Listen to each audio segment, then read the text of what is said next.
Bang, sekali lagi bang. Bang, sekali lagi bang, tengah bang. Bang, tengah sekali Bang, lagi. tengah sekali lagi. Oke. Ya, makasih Mas. Ya, makasih ya mas. Oke, boleh. Ya bang, gimana bang? Hasil laporan Hasil laporannya bang? sudah diterima apa belum? Ya, tadi kita ke STKT ya, karena tadi kita dari pagi, karena malam-malam kena proses pengetikan dan lain-lain. Lebih kuat lagi bang, boleh sih. Ya, alhamdulillah hari ini sudah selesai. Kita melakukan laporan polisi dengan nomor STTL garing 389 garing 10 Romawi garing 2022 Baris Krim Mabes Polri. Nah, yang melapor adalah saya Muhammad Arifin, pekerjaan advokat pada tanggal 26 Oktober 2022.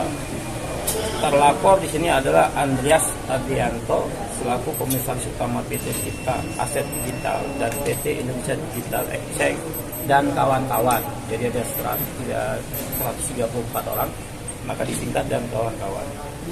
Kemudian setelah itu sesuai dengan laporan polisi nomor LPB 0614 garis miring 10 Romawi 2022 STKT Bareskrim Polri tanggal 26 Oktober 2022. Terkait dengan dugaan pasalnya, pasal 106 junto pasal 24 dan pasal 105 Undang-Undang Republik Indonesia nomor 11 tahun 2020 tentang Cipta Kerja, perubahan atas Undang-Undang nomor 7 tahun 2014 tentang perdagangan, dan juga pasal 374, 378, 372 KUHP pidana.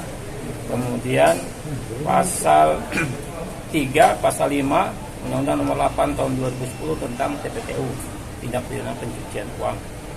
Kemudian Yang dilaporkan bang? ya itu. Gimana? Yang dilaporkan siapa bang? Yang dilaporkan komisaris ya, komisaris PT Cipta Aset Digital dan PT Indonesia Digital Exchange dan kawan-kawan. Tadi di awal Kawan-kawannya siapa bang? Public figure ini jadi nggak bang laporannya diterima nggak ya bang? itu salah satu dari kawan-kawan, karena harus ada 134 orang termasuk public figure 5 orang itu. Siapa aja Bang? Mungkin inisial. 5 orang itu siapa aja bang? Ya 5 orang itu salah satunya kita Kevin Apelio, keyboard dari keyboard dari Ben Viara, kemudian Adi Perkasa, drummernya Beniji, Mario Teguh, motivator, kemudian ada Atal Rentar, Aki Malik, ada 5 public figure yang diduga. Perannya sebagai apa Bang mereka Bang? Kalau dalam laporan perannya Kalau Atta Halilintar sama Aki Malik, dia diduga kena pasal 5 TPPU, kena menerima aliran dana dari tindak pidana kejahatan. Tadi pasal 5 itu jelas disebut patut menduga. Artinya dengan harga banana yang talikan kepala itu 2,2 M, apakah itu hasil kejahatan atau tidak? Maka dari itu maka diduga dia kena pasal 5 tindak pidana pencucian uang, itu pasal yang pasif ya. Sama juga dengan si Aki Malik, dia menerima 700 juta dari menjual sepeda Lontong. Maka itu yang kita laporkan. Kemudian terkait Mario Teguh, dia jelas adalah founder ya, founder terkait dengan grup Billion Group ya. Dia leader juga. Kemudian si Kevin, dia juga salah satu yang mempromosikan terkait dengan endorse, karena di Zoom meeting dia terlibat dalam hal itu. Kemudian yang terakhir si Adi Perkasa, dia jelas juga dia adalah salah satu leader di Net 89 dan ada di Instagramnya pun dia post itu.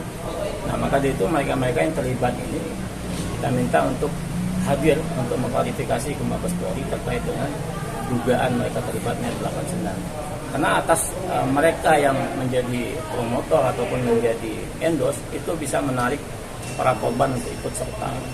Kemudian kepada Atta Halilintar, kemudian Aki Malik, mereka harus hadir ke Mabes Polri untuk menjelaskan dan terkait dengan menerima uang 2,2 M sama 700 juta itu.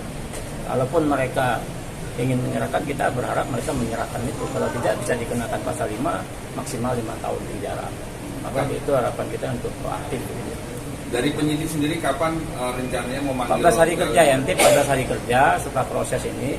Setelah itu kita dimintai keterangan, kemudian setelah itu mereka dipanggil. Tapi harapan kita para yang terlapor ini, public figure dan kawan-kawan, sebelum polisi panggil lebih baik mereka proaktif lah, untuk hadir, untuk menunjuk itikat baik mereka untuk klarifikasi terkait dengan dugaan aliran yang mereka terima. Itu ya. Bang, terkait dengan Atta bang, terkait dengan Atta dan satu lagi tadi yang apa? Haji Malik. Malik itu kan ada transaksi ya artinya ya, baik jual beli maupun tadi secara lelang. Kalau gambar-gambarnya ada, itu kan serah uang cash ya. Ada uang cash kalau Haji Malik itu 707 juta. Itu uang cash ya, karena dia bilang ini adalah lelang ya. Tapi kan di pasal 5 itu jelas menerima transfer, menerima hibah. Meskipun itu untuk amal ibadah, kalau seandainya itu uang sumbernya hasil kejahatan, dia wajib untuk mengembalikan. Kalau tidak dikenakan pasal 5 ancaman 5 tahun gitu ya. Artinya sumber duitnya ya bang? Iya, sumber uangnya. Dia nggak bisa berdalih, oh saya nggak tahu. Tapi kan di pasal 5 itu patut menduga, mengetahui atau patut menduga. Jadi ketika orang membeli barang dengan harga di luar nalar, kita harus berpikir positif, apakah ini uang betul atau tidak. Bisa saja pencucian uang. Jadi nggak ada alasan saya nggak tahu, kemudian siapa orang ini dan lain-lain. Apalagi orang itu dia baru kenal. Maka itu kita laporkan supaya dia ada etikat baik, kooperatif untuk hadir menyerahkan uang itu. Kalau tidak, kita minta kepada Mabes untuk terapkan pasal 5 terkait dengan ancaman 5 tahun. Atau juga sama bang? Dari kuasa hukum ada rencana mau ketemu bang atau menghubungi? Ya kita sudah mencoba untuk menghubungi mereka terkait dengan manajemennya. Ya kita juga sudah mencoba mensurati, tapi kita belum mendapat tanggapan. Yang mudah-mudahan setelah dari ini ada tanggapan dari mereka untuk klarifikasi ke kita. Biar nanti ada istilah tabayun ya untuk kualifikasi terkait dengan keterlibatan mereka. Nah, paling tentu bukan ke kita, tapi ke publik dan juga ke Mabes Polri. Kita hanya mewakili kuasa dari 230 orang. Berharap minta keadilan itu sehingga hak-hak korban selama ini bisa dapat dikembalikan ke TP. Bang, terkait dengan penegasan aja bang. Hari ini laporannya sendiri tujuannya untuk apa? Apakah dananya balik atau seperti apa sih bang? Ya, barang tentu pertama kita dananya balik ya.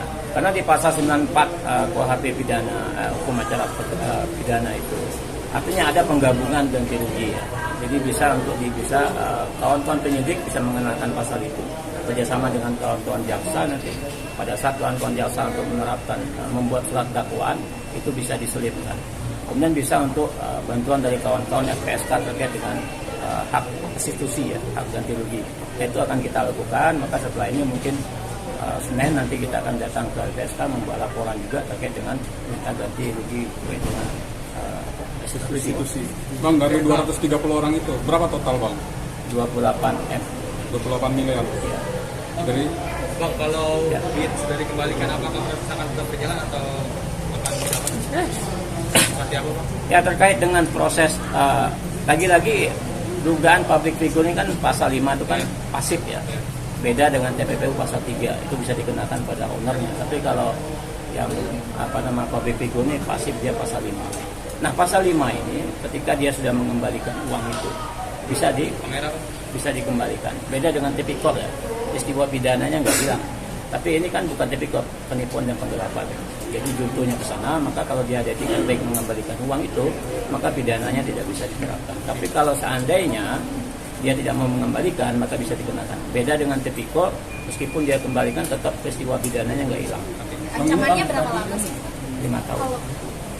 Maksimal 5 tahun. bang, ini pidana bang ya? Disebutkan bang ya, kayak Aprilo sama Maritimo itu adalah leader. Nah, bisa udah bang dipertegas mereka itu yang mengetuai dari grup di bawahnya 18 itu atau seperti apa bang, dan berapa juga anggotanya bang? Ya, jadi kan dia dari founder ya. Founder turun ke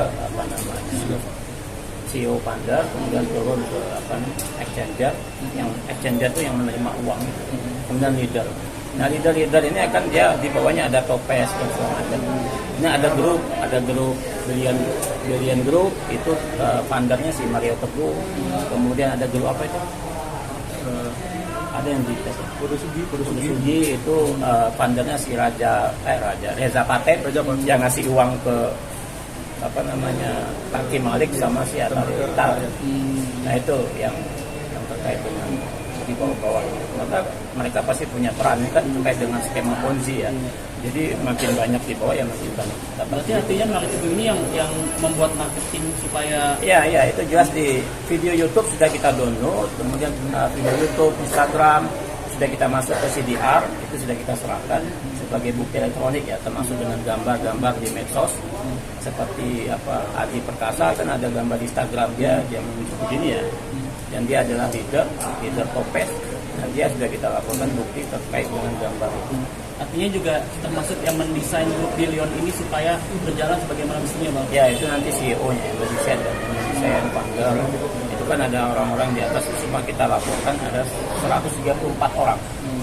Makanya dibilang dari kawan-kawan, karena kalau ditulis Ada dugaan public figure yang lain Mas? dugaan yang lain itu ada. Contoh kayak Indro Warkop ya, dia mengadakan podcast, kemudian yang diwawancaranya ada Reza Paten, kemudian dia ngobrol terkait dengan itu. Kemudian ada juga siapa yang ada yang Roni Santuri juga gitu. Tapi memang dugaan itu kecil karena kita tidak tahu pada saat dia di podcast itu apakah dia menerima uang atau tidak dari yang dia wawancara. Maka kita tidak melaporkan dia karena itu sangat ya istilah pasalnya sangat tipis bisa dikenakan. Tapi ke arah situ ada. Makanya kita berharap bukan 5 orang ini aja, tapi yang lain berharap itu bisa kooperatif. Karena kalau dari sini mungkin akan timbul dari kalau ada bukti-bukti baru yang kita dapat dari kawan-kawan bisa kita sampaikan menjadi laporan lanjutan. Oke, tapi contohnya seperti Indro Warkop, katanya kan pasalnya sangat tipis ya, jadi akhirnya tidak bisa dilaporkan gitu. Nanti apa mungkin kelanjutan untuk yang terduga ini? Yang terduga maksudnya Yang diduga ini, yang diduga seperti Indro Warkop nanti ya maka itu kita belum tahu. Pada saat Indro Warkop mengajak founder Net 89 untuk interview terkait dengan seputaran robot trading, kita kan tidak tahu apakah Indro Warkop menerima uang atau tidak. Kalau Atta Halilintar jelas, kalau Kaki Malik jelas. Kalau itu kan tidak tahu di belakang apakah hanya sekedar dia undang kemudian broadcast. Tapi kan kalau seandainya dia mendapat keuntungan dari trading YouTube, nah itu kita nggak bisa hitung karena itu bukan bagian dari kejahatan. Kalau trading YouTube kan sumbernya bukan dari Net 89 tapi dari aplikasi. Maka kita tidak melaporkan dia. Tapi jikalau ada bukti yang lain terkait keterlibatan itu, maka kita pasti akan menjadi laporan lanjutan. Karena bagaimanapun juga, ya semua orang sama di hadapan hukum. Oke, thank you. Udah ya? Udah.